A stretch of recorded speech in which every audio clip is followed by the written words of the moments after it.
আসসালামু আলাইকুম। আমি doctor Shahana Akter, general laparoscopic lung এবং ব্রেস্ট সার্জন। আমি কনসালটেন্ট বিআরবি হসপিটাল। আমার ছোট্ট আয়োজনে সবাইকে আমন্ত্রণ জানাচ্ছি। আমি আজকে আপনাদের সবার সঙ্গে একটা খুব কমন একটা ইস্যুতে কথা বলবো। সেটা হচ্ছে যে পায়খানা রাস্তার বিভিন্ন প্রকার অসুখ এবং তার প্রতিকার। তো পায়খানা রাস্তায় আমি আপনাদেরকে কেন বলতে আসছি যে আমাদের যারা ফিমেল পেশেন্ট আছে, যারা মহিলা আছে, তারা কিন্তু খুব এই রোগে ভুগেন। পায়খানা রাস্তার বিভিন্ন সমস্যা নিয়ে তারা ভুগেন জীবনের বিভিন্ন সময়, কিন্তু শুধুমাত্র লজ্জার কারণে মানুষকে দেখাইতে হবে, ডাক্তারের কাছে বলতে হবে, এই জন্য তারা বছরের পর বছর এই অসুখটা নিয়ে ভুগেন। কিন্তু ছোট্ট একটু চিকিৎসা, একটু সচেতনতা, একটু সতর্কতা আপনার জীবনটাকে অনেক সুন্দর করবে, আপনাকে ভুগতে হবে না। তো আমি আজকে আপনাদের পায়খানা রাস্তায় যেসব অসুখগুলো নিয়ে বলবো, খুব কমন অসুখ। সেটা হচ্ছে যে একটা হচ্ছে যে পায়খানা রাস্তা ফেটে যাওয়া বা খুব ব্যথা, এটা হলো অ্যানাল ফিশার। আরেকটা আছে যে পায়খানা রাস্তার পাশ দিয়ে পুঁজ পড়া, পানি পড়া, সেটা হচ্ছে ফিস্টুলা। আরেকটা হচ্ছে পায়খানা রাস্তায় রক্ত যাওয়া, যেটাকে বলি আমরা পাইলস। এই তিনটা অসুখ আমাদের সবচেয়ে কমন। এছাড়া আছে আপনার ফোড়া, পায়খানা রাস্তার পাশে মাঝেই ফোড়া হয়। আর হচ্ছে আপনার ক্যান্সার হতে পারে পায়খানা রাস্তার পাশে। এরকম ছোট কিছু অসুখ আছে, তবে সবচেয়ে কমন কিন্তু এই তিনটায়। তো আপনি নিজেই কীভাবে, যেই রুগীগুলোই আমাদের কাছে আসেন, সবাই আমাদের রুমে ঢুকে আগে বলেন, ম্যাডাম আমার পাইলস হয়েছে, পাইলসের চিকিৎসা নিতে আসছি। কিন্তু পায়খানার রাস্তার অসুখ মানেই যে পাইলস না, সেটা আপনাকে বুঝতে হবে। পাইলস একটা ভেকটার্ম, হ্যাঁ, পাইলস হচ্ছে একটা অসুখের নাম। তো আগে আপনি নিজেই বুঝতে পারবেন যে আসলে কোনটা পাইলস না। পাইলসে কখনো ব্যথা হবে না। তো আপনার যদি পায়খানা রাস্তায় পায়খানা বেশি ঘন শক্ত থাকে, হ্যাঁ, পায়খানা করার পরে খুব জ্বালা পোড়া করে, পায়খানা করার সময় পায়খানা শেষের ভাগে একটু রক্ত যায়, পায়খানা করতে কষ্ট হয়, বা পানি ব্যবহার করতে গেলে দেখা যায় যে পায়খানা রাস্তার সামনে ছোট চামড়া বা কিছু ঝুলতেছে, এটাই হলো ফিশার। এটা হলো শক্ত পায়খানার জন্য পায়খানা রাস্তাটা কেটে যাচ্ছে। আরেকটা হচ্ছে যেটা পাইলস, সেটা হচ্ছে কোনো ব্যথা নাই, পায়খানা নরম শক্তর সাথে কোনো সম্পর্ক নাই। আপনার পায়খানায় বসলেই সঙ্গে কোমরের মধ্যে একদম ফ্রেশ লাল টকটকা রক্ত দিয়ে ভরে যাচ্ছে, এবং মাঝে মনে হচ্ছে পায়খানা রাস্তার ভিতর থেকে নরম মাংসপিণ্ডের মতো কিছু বেরিয়ে আসতেছে। সেটাই হচ্ছে পাইলস বা হিমোরয়েড। আরেকটা হচ্ছে ফিস্টুলা জিনিসটা হচ্ছে যে এখানে আপনার রুগীরাই এসে আমাদেরকে বলে, ম্যাডাম কিছুদিন আগে পায়খানা রাস্তার পাশে একটা ফোড়া বা কিছু হয়েছিল ঘামাচির মতো, আমি চিকিৎসা নিয়ে ফেটে পুঁজ বের হয়ে গেছে, কিন্তু তারপর থেকে এই ঘাটা শুকাচ্ছে না। ছোট্ট একটা ওপেনিং বা মুখ হয়ে আছে, সেখান থেকে কিছুদিন পর একটু করে পানি পড়ে, আবার চুলকায়, কিছুদিন আমরা ভালো থাকি, তারপরে আবার চুলকায়, আবার পানি পড়ে। এইটাই হলো ফিস্টুলা। তার জন্য কিন্তু ফিস্টুলা তৈরি হয় কিন্তু প্রাইমারিলি হচ্ছে আপনার পায়খানা রাস্তার ফোড়া থেকে। সেই জন্য আমরা সবাইকে বলি যে পায়খানা রাস্তার ফোড়া হলে আপনারা সঙ্গে চিকিৎসা নেবেন। অনেকে মনে করে ফোড়া, এটা তো একাই ফেটে যাবে, এটা আবার অপারেশনের কী দরকার। কিন্তু পায়খানা রাস্তার পাশের ফোড়া কিন্তু অপারেশন অবশ্যই দরকার। এটা যখন ফাটবে তখন শুধু বাহির দিক দিয়ে ফাটবে না, এটা পায়খানা রাস্তার ভিতরে দিয়েও ফাটবে। তখন হবে কি, আপনার বাহিরের সঙ্গে পায়খানা রাস্তার ভিতরের একটা যোগাযোগ হয়ে যাবে। সেই জিনিসটা আর কখনোই ভালো হয় না। এটাই ফিস্টুলা। এটার জন্য তখন বড় অপারেশন লাগে। সেই জন্য যে কোনো জায়গায় যদি ফুলে যায়, ব্যথা করে, আপনি ডাক্তারের শরণাপন্ন হন। এখন পায়খানা রাস্তার এই অসুখগুলো কাদের বেশি হবে, জানতে পারি আমরা যে কাদের বেশি হয়। তো আমরা সাধারণত বলে থাকি যাদের পায়খানা বেশি শক্ত, কোষ্ঠকাঠিন্য যাদের থাকবে, তাদের পায়খানা রাস্তার অসুখগুলো বেশি হয়। এখন কোষ্ঠকাঠিন্য কাদের বেশি হবে? যারা খুব বেশি তেলের খাবার, ভাজা পোড়া, হ্যাঁ, fried rice, fried fruit, chicken, এগুলো খেয়ে থাকে, বার্গার, বাইরের খাবার খাবে, গরুর মাংস, খাসির মাংস, এগুলো যারা খাবে তাদের পায়খানা শক্ত থাকবে, তাদের হচ্ছে এই অসুখগুলো বেশি হবে। আরেকটা হচ্ছে যারা ফিজিক্যাল মোবিলিটি যাদের কম, যারা হাঁটাচলা কম করে, হ্যাঁ, অ্যাক্টিভিটি নাই, বসে কাজ করে, সারাদিন বসে আসি, তাদের পায়খানা শক্ত হওয়ার সম্ভাবনা থাকে। যারা পানি কম খায়, একদম পানি খেতে চায় না, মহিলারা পানি খায় না, গ্রামের মহিলারা তো পানিই খায় না। আর হচ্ছে শিশু বাচ্চা যেগুলো আমাদের দেশে এখন যারা টিনেজার আছে, এরা বাইরে খাবে, ফাস্টফুড খাবে খুব বেশি, চিকেন ছাড়া এরা ভাত খায় না, শাকসবজি তো খাই না। এদের পায়খানা শক্ত হবে এবং পায়খানা রাস্তার কষ্টগুলোতে এরা ভুগবে। তো এই গ্রুপের রোগীগুলোর বেশি হয়। আরেকটা হচ্ছে যে যারা স্মোকিং করে, স্মোকারদেরও কিন্তু আপনার পায়খানা কনস্টিপেশন বেশি হয়। তো সেই জন্য এই পায়খানা রাস্তার অসুখ থেকে পরিত্রাণ পাইতে হলে আপনাকে এই জিনিসগুলা থেকে মুক্ত থাকতে হবে। আরেকটা যেটা পাইলসের কথা বলি, সেক্ষেত্রে আমাদের লিভারের অসুখের সাথে পাইলসের একটা সম্পর্ক আছে। সেজন্য যাদের লিভার ডিজিজ থাকে, যাদের ভেরিকোসিটি আছে, তাদের পাইলসেরটা একটু সম্ভাবনা বেশি, ওয়েট বেশি যাদের, একটু মোটা। আর পাইলস হচ্ছে আপনার প্রেগনেন্সি পিরিয়ডে মাদের খুব কনস্টিপেশন হয়, বিফোর ডেলিভারি, আফটার ডেলিভারি, বাচ্চা হওয়ার আগে এবং বাচ্চা হওয়ার পর দিয়ে পায়খানা খুব শক্ত থাকে, তাদের খুব ফিসার হয়। তো এই গ্রুপগুলো হচ্ছে আপনার এই অসুখে ভুগে। তো এইগুলোর ডায়াগনোসিস বা চিকিৎসার জন্য আমরা কি করি, এখানে খুব বেশি যে ডায়াগনস্টিক টুল আমাদের হাতে আছে তা না।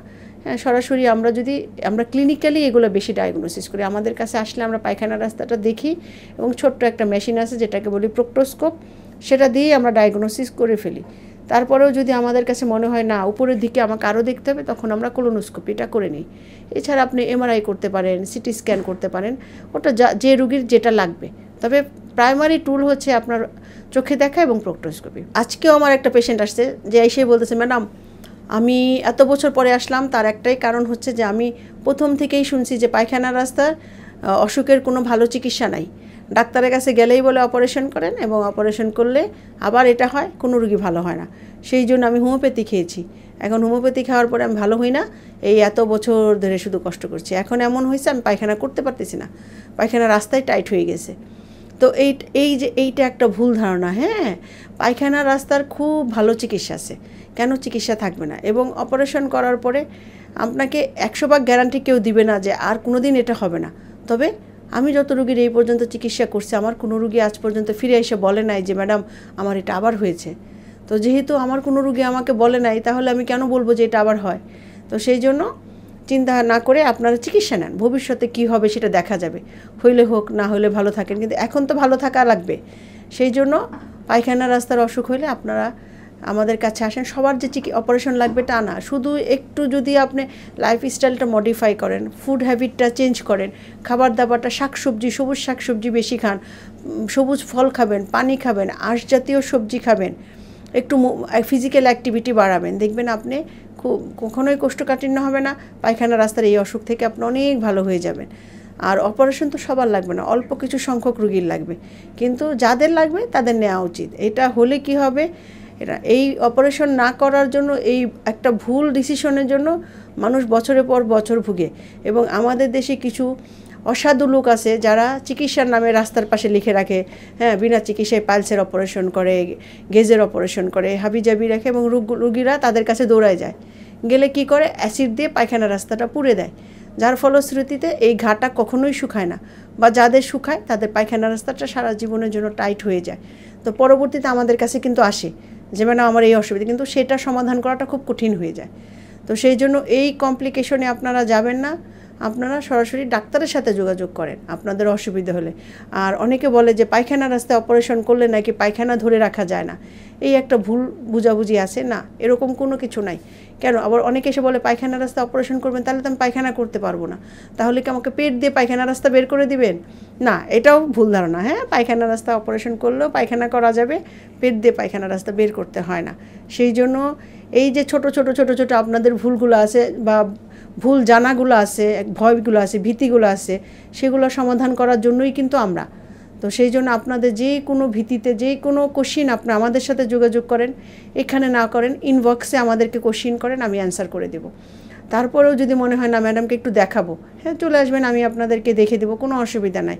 কিন্তু চিকিৎসাটা নেন। এবং পায়খানা রাস্তায় এখন পাইলসের ক্ষেত্রে আমি একটু বলি, শুধু পাইলসের অপারেশনের জন্য অনেকে ভয় পায়। যেমন আমার একটা রুগী বলছে যে আমি পাইলস অপারেশন করার পরে নাকি সে 3 মাস বসতে পারে নাই, তাকে টায়ারের উপরে বসতে হয়েছে। কিন্তু এগুলো এখন ঠিক না, এখন আমাদের অনেক আধুনিক চিকিৎসা চলে আসছে। এর মধ্যে একটা হচ্ছে লঙ্গ সার্জারি, যেটা সম্পর্কে কম বেশি সবাই আপনারা নামটা শুনবেন, লঙ্গ অপারেশন। এটা খুব ভালো একটা মডালিটি। এখানে সবচেয়ে বড় কথা যে এখানে আমরা কাটা ছিঁড়া করি না, পায়খানা রাস্তায় কোনো কাটা ছিঁড়া নাই, শুধু মেশিন দিয়ে আমরা অপারেশনটা করে দিই, যাতে হবে কি আপনার কোনো কাটা নাই, পায়খানা রাস্তায় কোনো ব্যথা নাই, কোনো কিছু নাই। অপারেশনের পরের দিন আপনি একজন স্বাভাবিক মানুষের মতো জীবনযাপন করবেন, চাইলে পরের দিন অফিসও করতে পারেন আপনি। কিন্তু অপারেশন করে আপনার এতদিনে যে পায়খানা রাস্তায় রক্ত যেত বা পাইল ছিল, সেটা সমাধান হয়ে গেল। ছোট্ট একটা অপারেশন, সেটা হচ্ছে লঙ্গ, খুবই খুবই ভালো এবং এটা মানে কমপ্লিকেশনও খুব বেশি কিছু নাই, আমি এখনও পাইনি। বইপত্রে হয়তো কিছু আছে কমপ্লিকেশন, সব অসুখেরই চিকিৎসারই কিছু কমপ্লিকেশন থাকবে, কিন্তু লংয়ের কোনো কমপ্লিকেশন আমি এখনও পাইনি। কিন্তু লং অপারেশন করে ভালো আছে এরকম অনেক পেশেন্ট পেয়েছি। তো সেই জন্য পাইলস হলে যে কেটেই অপারেশন করতে হবে, পায়খানা রাস্তা ব্যথা করবে এরকম না, মেশিনে করেন, একদম সুস্থ থাকবেন, ভালো থাকবেন, পরের দিন থেকে আপনি স্বাভাবিক জীবনযাপন করবেন। তো এই ছোট ছোট জিনিস দিয়ে আপনি ভালো থাকতে পারেন। আর একটুখানি আপনি বলতে পারেন, ম্যাডাম কী করলে আমার অসুখটা হবে না? আপনি তো চিকিৎসা বলতেছেন, তো চিকিৎসা না করলেও আমি অসুখটাই বানাইতে চাই না, তাহলে আমি কি করব? তাহলে হচ্ছে যেসব কারণে অসুখগুলো হয় সেই কারণগুলো আপনি অ্যাভয়েড করেন। তার মানে আপনি প্রতিদিন সবুজ শাকসবজি খান, সবুজ ফলমূল খান, আঁশ জাতীয় সবজি খান, বেশি করে পানি খান এবং সকাল বিকেল একটু ফিজিক্যাল এক্সারসাইজ করেন। ফাস্টফুড খাওয়াটা ছেড়ে দেন, বাইরের তেল চর্বিটা খেয়েন না, ভাজা পোড়াটা কম খান। হ্যাঁ, তাহলে আপনি ভালো থাকবেন, একদম সুস্থ থাকবেন। তো আমি আজকে শেষ করে দিব। শেষ করার আগে ছোট্ট একটা গল্প বলে শেষ করব। গল্পটা হচ্ছে যে আমি বেশ কিছুদিন আগে আমি একটা ফিশারের রুগীর অপারেশন করেছিলাম, একটা বয়স্ক বুড়ি মহিলা। তো অপারেশন করার পরে সে আমাকে যখন 1 মাস পরে ফলো আপে আসছে, তো আসার পরে সে আমাকে খুব মজার একটা কথা বলছিল, যেটা আমি আপনাদের সবার সাথে একটু শেয়ার করি। সে আমাকে বলছে, মা আমি যতবার পায়খানা করতে বসি ততবার তোমাকে দোয়া করি। তা আমি বললাম যে, আমি হেসে দিলাম, বলে মা তুমি হাসছো? তুমি জানো আমি আগে যতবার পায়খানা করতে যেতাম ততবার কান্না করতাম এবং পায়খানা করতে যাওয়ার আগে ভয়ে যাইতাম না, কারণ পায়খানার পরে আমার প্রচণ্ড ব্যথা হইতো এবং সেই ব্যথা আমি 2-3 ঘন্টা নড়াচড়া করতে পারতাম না, তখন আমার পায়খানাটা একটা ভীতি ছিল। এখন পায়খানা করতে যেয়ে দেখি পায়খানা করতে কী আরাম, কোনো কষ্ট নাই। সেই জন্য আমি যতবার পায়খানা করি ততবার তোমাকে দোয়া করি যে সবাই যেন তোমার কাছ থেকে চিকিৎসা নেয়। তো গল্পটা কেন বললাম, যে ছোট্ট একটা অপারেশন করে ছোট্ট একটা চিকিৎসা নিয়ে একটা বুড়ি মহিলা যদি ভালো থাকতে পারে, তো সবাই তো ভালো থাকতে পারি আমরা। তো ঠিক আছে, সবাই ভালো থাকেন, একটু সচেতন হন, চিকিৎসা নেন। আল্লাহ হাফেজ।